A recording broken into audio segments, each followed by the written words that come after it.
Today on Texas Home Improvement. I'm going to take a walk around this house and show you some of the things you ought to go around and look at least twice a year.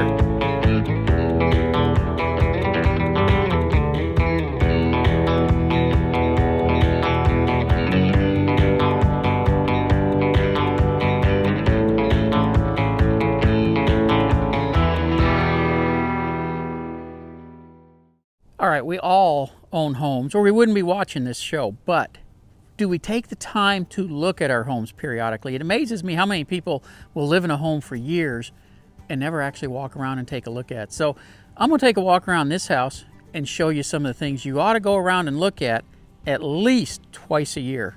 Really, you ought to do it more often than that, but twice a year, let's get it started. So let's take a walk around. Okay, one of the first things you want to check is the roof. We all have one, and the purpose of that roof is to keep the house dry. So if you're having issues with it, that's something that needs to be addressed sooner than later. Probably there's nothing more important on your house than that roof. What are you looking for on the roof? See if the shingles are starting to curl up, because if they are, you're looking at time for a new roof. Make sure you don't have hail damage if you've gone through a hailstorm, obviously. And then some of the other things, making sure branches are off, not rubbing into it, making sure you haven't had some shingles blow off in the wind, things like that that can cause major problems if not addressed. A lot of houses have foundation movement. Does it mean you have to have foundation repair? No. But how do you know when it's time? Well, if you notice these freeze board corners, they'll start separating.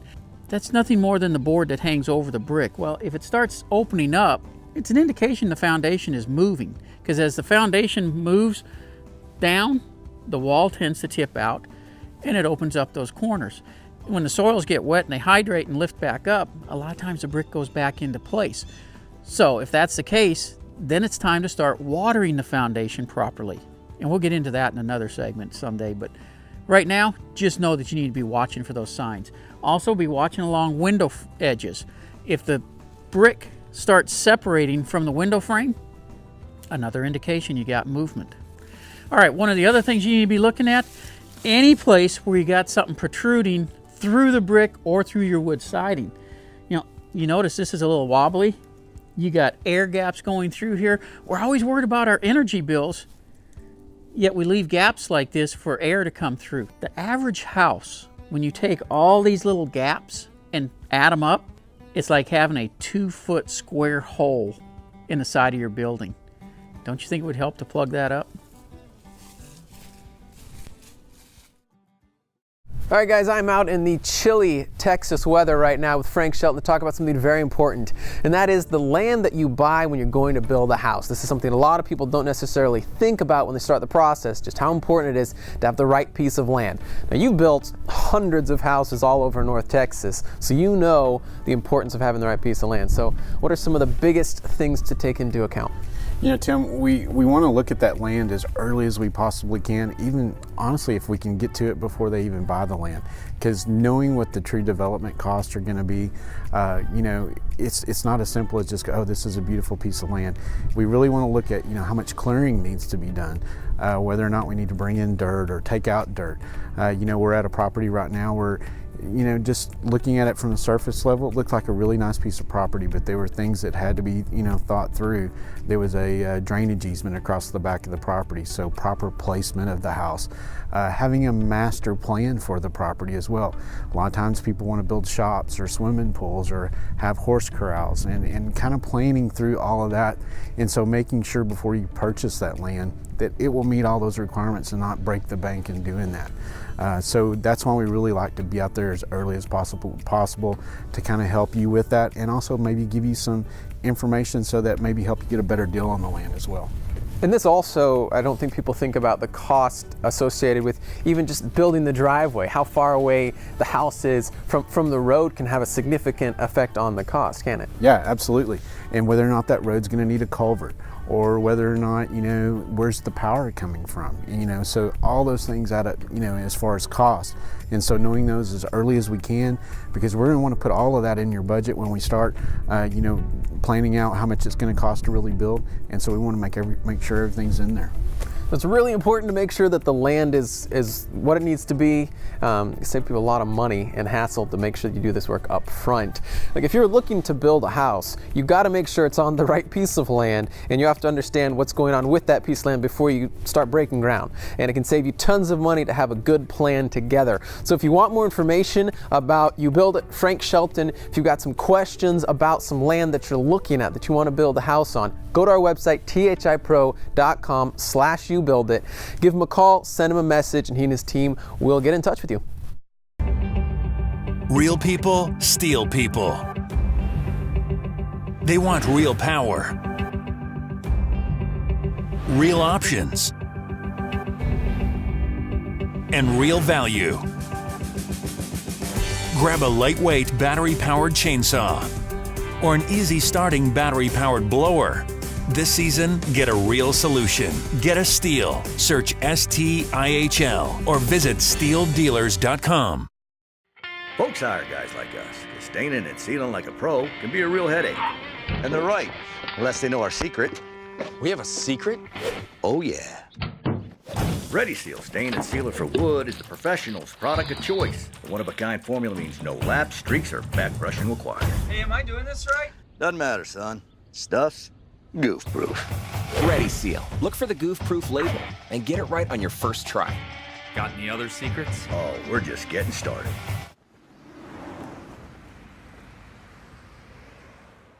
Hey guys, it's time for a steel tool battle where we put a gas-powered steel tool up against an electric-powered steel tool. They'll be doing the exact same job, and we're going to see how they stack up.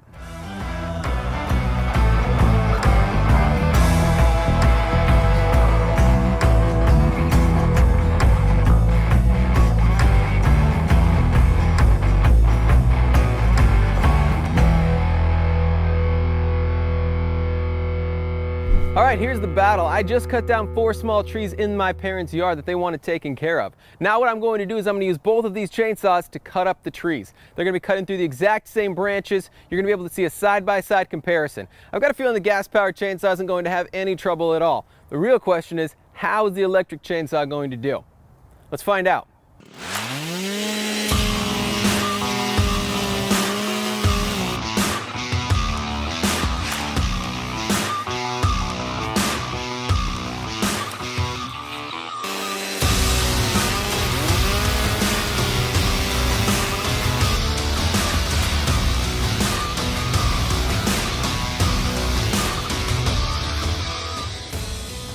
All right, I've cleared away most of the trees. What's left is the side-by-side challenge.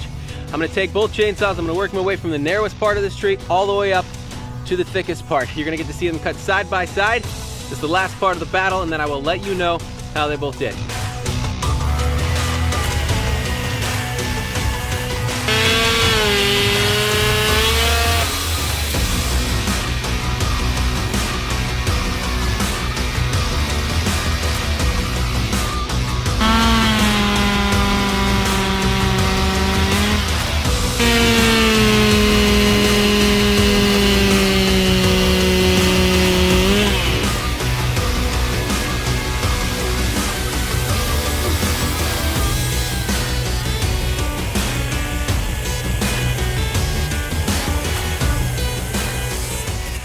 All right, I'm all done with the battle, and look, there is a clear winner, and that is the gas-powered chainsaw. Obviously, it has so much power. Never had a problem today cutting through everything I needed it to cut through, but honestly, I knew that going into it. That wasn't a surprise. Stihl makes an amazing chainsaw. They have for years and years. The real question to me was, how is this electric chainsaw gonna stack up? And guys, it was impressive. It was so easy to use, it's lightweight, and it had enough power to cut through everything that I asked it to cut through today. Now look, obviously, you cannot go wrong with a gas-powered steel chainsaw, and if you need a chainsaw, you definitely need to check these out. But for most homeowners, this electric chainsaw is going to have all the power you need, and it's going to be incredibly easy to use. You definitely need to check it out.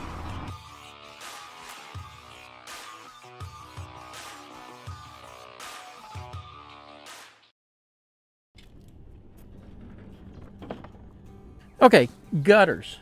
You want to make sure that your downspouts aren't just dumping next to the foundation. Run it out, and if you got, like this house has, some nice edging and stuff for your flower beds, make sure you run the water outside of that. You don't want it to be ponded inside, causing another foundation issue or problems with your plants. By getting the water out of the way, you're protecting everything. A lot of houses have drain systems. This house happens to have one. You need to periodically be looking inside these, because if it starts filling with dirt, the water's not going to flow properly. And you know, this isn't here for no reason. It's here to get the water, again, away from the home. And it's real simple. You just got to pull this grate up. Most of them are not screwed in or anything. You just lift it up, clean the dirt out. A lot of these, if you notice, the pipe is up off the bottom. That's to allow space for the dirt to accumulate and it still flow. This particular one, it actually tees down straight into the pipe and flows out. So it's a lot more critical that this one be cleaned out than the ones that can actually fill up.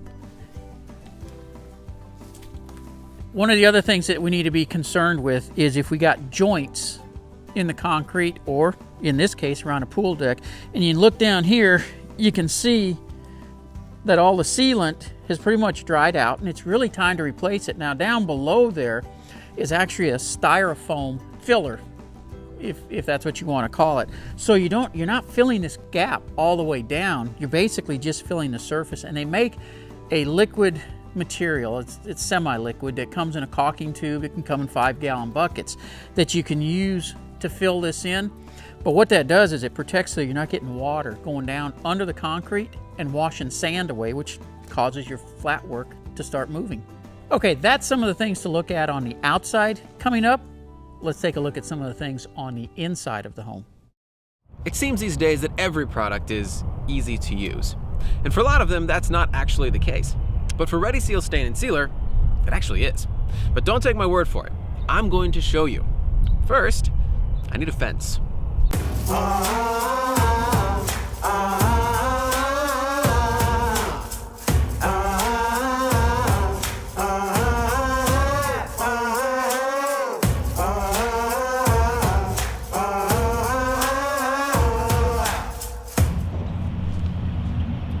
That was way harder than it looked.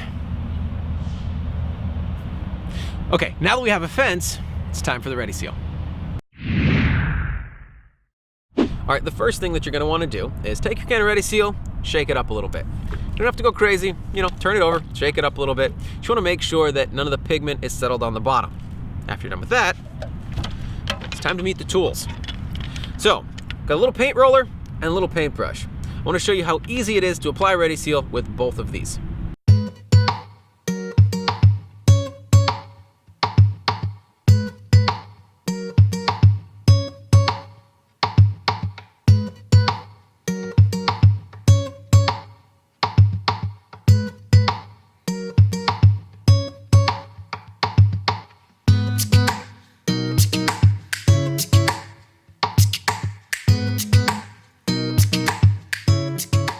As you can see, it's really easy to do. You just have to get the product on the fence. You can use a paintbrush, you can use a roller. The main thing is just get it on the wood. It's gonna level itself out. You don't have to worry about it being perfectly even because the product is going to soak into the wood and it's gonna look great. So as long as you have the product on the fence, you're pretty much set. But I'm gonna show you my favorite way of applying Ready Seal. Say hello to my pump-up sprayer. So this is it, guys. You put the Ready Seal in a pump-up sprayer, you pump it up, you spray it on the fence. It's pretty straightforward. I don't even know if this is the fastest way to apply Ready Seal because rolling it on is actually pretty fast, pretty easy. But the reason I like it so much is it's even easier.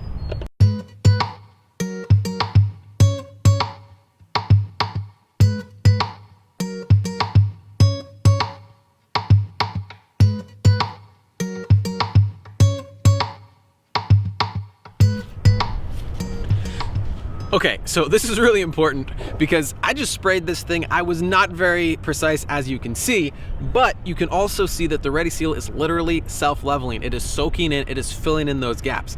Now, I just have to go back and sort of fill in the parts that I missed, and then I'm done.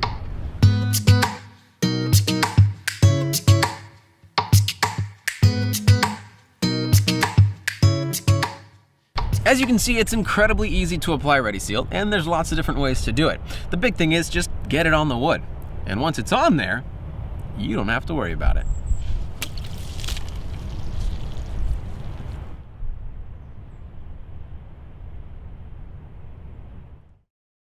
It's the 40th anniversary of the Dallas Home and Garden Show, presented by Floor & Decor. Experience the most efficient way to shop for kitchens, baths, outdoor living, windows, and floors, with chances to win gift cards to IKEA Grand Prairie every 15 minutes all weekend long.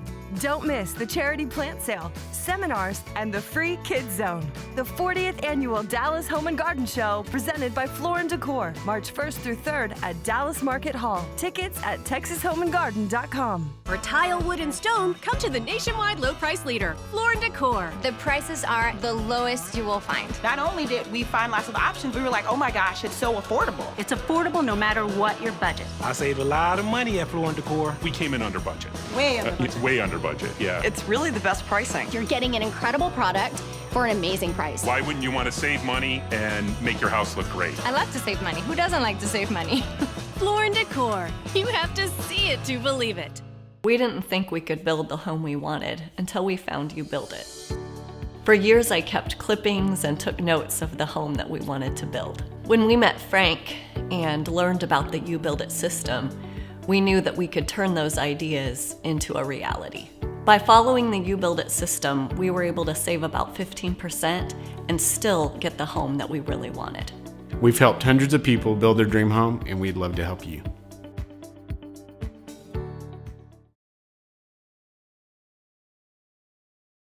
All right, guys, it's time for a Texas Home Improvement DIY. I'm here with Matt P. from Floor & Decor, and he's going to be showing us how to properly install tile. All right, Matt, what are we doing today? All right, so today we're going to talk about installing 12 by 24 tile. It's the most popular size tile that we have in the store. And so we're going to talk about installing this by making sure that your floor is ready to go for the install. You're using the right thin set, using the right trowels, and of course, laying your tile on top properly and using great spacers. So the next step we want to do is that we actually want to get a sponge in our bucket of water, and we want to give the floor a nice little drink of water so it's easier to spread the thin set. All right, now that the floor is wet, we're just gonna throw the thin set on and slap the tile on? No, we're gonna throw the thin set down, but what we're gonna do is we're gonna grab our trowel and make sure it's spread properly across the floor. Okay, so a little more complicated than that. Yes.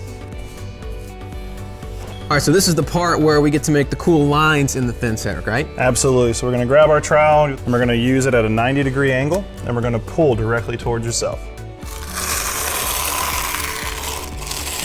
Is there a particular reason for that size of trowel, for this gap? Yes, absolutely. So on large format tile, you want to use a larger size trowel. The bigger the trowel size, the bigger the valleys and crests, as they call them. It gets better contact with the tile, so you have a less chance of a hollow spot or using not enough thin set, so where the tile doesn't have any cracks. That makes sense.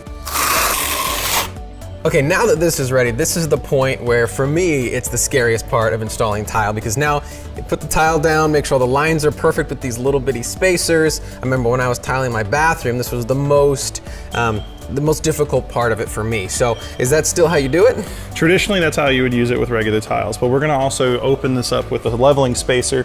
That way we get clean lines, smallest grout lines possible, and a perfectly flat surface across the top. So you're saying we don't have to use these anymore? You don't have to use these anymore, but when we use these, we get to do just one more step, and it's called back buttering. We're gonna put a little bit of thin set on the back of our next piece of tile. Okay. All right, now that those spacers are installed, you mentioned back buttering. That's a term that I've never heard before, so what does that look like? So what we're gonna do is we're actually gonna take the next piece of our tile and we're gonna flip it over to the back, and we're actually gonna take your trowel and spread the thin set over the top of the tile to where you don't see any of the tile on the bottom anymore. Do you need to cover everything? So you want to have at least 90 to 95% coverage. So if you have a few spots like in your corners and pieces, that's okay. But you want to be close to about 90% to 95% completely covered on the back. All right, now this thing is buttered, so now we flip it over and lay it down. Yeah, we're gonna lay it down. We're gonna make sure it's butt up right up against these spacers that we just put down underneath our other piece of tile.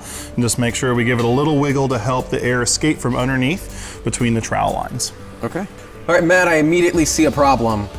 These are now stuck underneath the tile. What do we do about this? So the great thing is about these systems, when you use the leveling system, once the tile has dried for about 4 to 8 hours, you can go through and use a rubber mallet or kick them off with your toe once you have these little guys sitting on top, which actually go down and cause the leveling process. Yep. So now that we've got these on here, what we're going to do is that we're actually going to take the tool that comes with the leveling kit, and we're going to use the nozzle, lip it inside of the plastic piece itself, and we're going to just click down.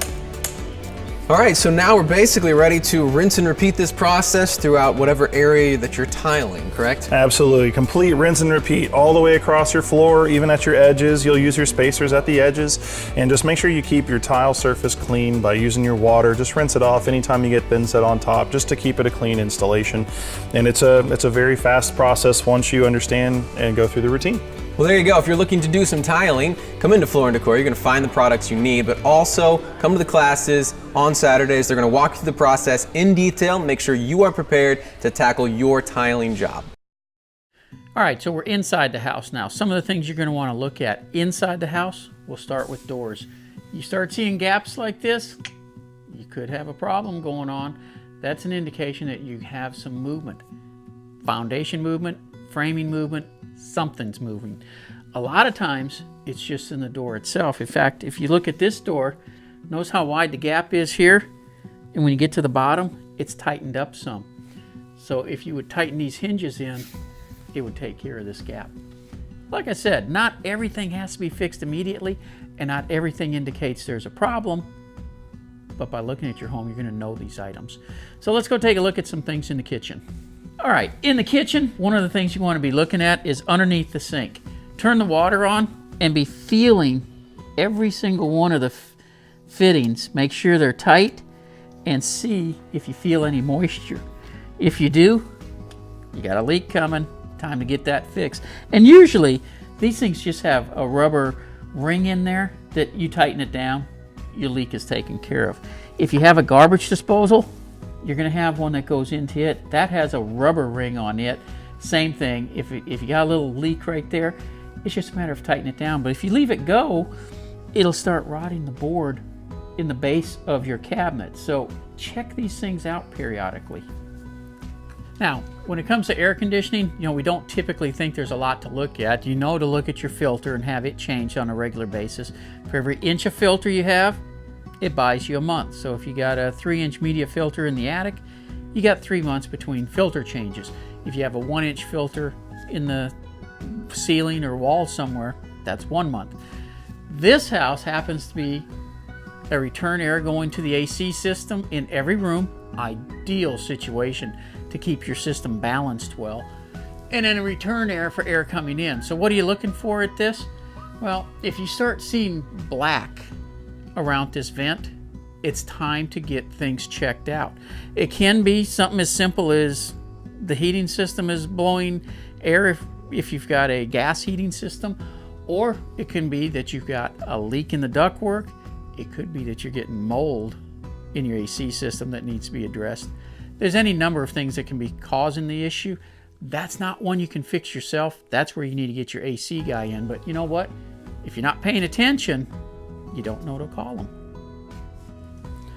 All right, when it comes to the bathroom, one of the big things you gotta check on is the toilet itself. There's a wax ring at the bottom of the toilet, and what that's for is to seal so that you don't get water coming out from under the toilet and to keep sewer gas from coming into the home. Well, what you're looking for is if you're getting any moisture coming out from around it, it's time to redo the wax ring under the toilet. All right, these are some of the basic things to be looking at around your house. Obviously, I didn't hit everything you may want to look at because everybody's house is a little bit different and you have to get to know your home. But one of the things I want to caution you on, if you don't do these type of things, the maintenance on your house gets very expensive down the road. And so often I see people trying to sell a house where they didn't maintain it, thinking they're going to get top dollar for it. And that just doesn't happen. Take the time to look around at your house. Like I said, at least twice a year. Really, you ought to be doing it 4 times a year, but maintain it. Take care of it. It's a whole lot cheaper to do it a little piece at a time than it is to try to rebuild it all at once. I am in what is to me green egg heaven. These are the green egg tables from Hawthorne Tables. It's part of their Designer Rustic series. Now, as impressive as these tables are, the interesting thing to me is that Jackie Hawthorne didn't actually set out to make green egg tables. Jackie, why did you decide to make a green egg table? So when we started and debuted our Hawthorne Designer Rustic series, mobile kitchen islands and outdoor patio islands, we had several customers that had bought the tables from us that went outdoors. And they had existing green egg tables. and they wanted a better quality table that didn't rot and crack and fall apart. And that's actually what put these tables on the map. What makes your table so strong? Well, our aluminum frame structure, of course, is the most important piece of the puzzle. These aluminum frame structures are the same frame structures that we use on our Hawthorne Designer Rustic series, as well as the same frame structure we use on our Ultimate Work Table series that we both know more than withstands the test. When a person buys one of these tables, they bought their last green egg table. Walk me through some of the unique aspects of these tables when it comes to actually using them. One of the features that was a big point when I designed these tables is all the existing tables that are out there, the cooking height and the working height is as much as 8 inches in difference, and that depends on what stands they're using. It can even get taller than that. So one thing that I did when I designed the top to accommodate the egg is I wanted to establish that the cooking height was the same as the working height. So you're not kinking and cocking your back. I mean, it's an enjoyable experience when you're outdoor cooking. You don't want your back hurting, and you want to make sure that everything is all at the same elevation and height. Okay, so tell me about the shelf on the end here. One thing we found after we got into building these tables is people want a cooler. A cooler makes outdoor entertaining enjoyable. Meat, beer, wine coolers, it's always a plus and a nice thing to have a cooler.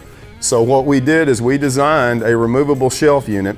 Doesn't require tools, doesn't require fasteners. I build them to where they accommodate on both the left-hand world or a right-hand world. So as far as options for these tables, I know behind me we have wooden tables, wooden tops. This here is a metal top. What kind of options do we have for how these tables look? Our green egg tables come standard with a hardwood distress top. We can do a couple of different distressing levels to make them unique for each client's wants and needs to fit their outdoor area. We can do our Hawthorne Designer Rustic Series unique distress galvanized tops. Very neat. We do them as a standard with our high-end ceramic sealer. So these are made for outdoors, and they're made to last for outdoors, and so these tops, so what you see is what you get for many, many years. All right, last question, Jackie. Sizes. I know there's a lot of green egg sizes out there, so what can you guys accommodate? We start as a standard with the small, and we actually can go up to an XXL, which is a serious large green egg. And then I see behind me you've got a double egg table as well. So you guys make those? Yes, we do double green egg tables. We've built several of them, and again, they'll accommodate any size egg. Well, to me, it's pretty obvious. If you have a green egg grill, you need to check out the Hawthorne Designer Rustic green egg tables. These are absolutely gorgeous tables. They're incredibly strong. They're gonna last a long time. And there's so many options for look, design, style, feel. It's really up to you and what you want for your green egg. So go to our website, thipro.com/Hawthorne, and get more information about these green egg tables. Hey, thanks for watching. And just a quick reminder, I'm going to be out at Dallas Market Hall next weekend for the Dallas Home and Garden Show. Be out there both Saturday and Sunday. So why don't you come by? You can ask some questions. We can talk a little bit, and maybe we can get your home improvement projects taken care of. See you next weekend.